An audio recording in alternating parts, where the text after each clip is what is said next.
नमस्कार. यातलेच काही कंद पुढच्या वर्षीच्या लागवडीसाठी ठेवणार आहे. पुढचे 2-3 महिने हे कंद सुप्तावस्थेत असतात. मातृकंद आणि बोटे हे दोन्ही लागवडीसाठी वापरू शकता. ज्याला मुळ्या आलेल्या असतील असा गड्डा जास्त उत्पादन देतो. तसंच गड्डा कापतानाचा हा भाग राहिला असेल तर तो तसाच ठेवावा. आत्ता काढून टाकू नये.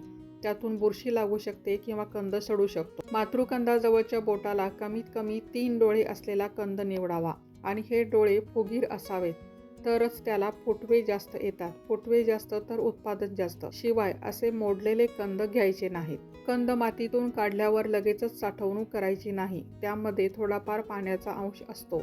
लगेचच कापडात गुंडाळून ठेवले तर त्यांना बुरशी येऊ शकते. ते 2-4 दिवस सावलीत वाळवून एका सुती कापडात गुंडाळून हवेशीर जागी ठेवावेत.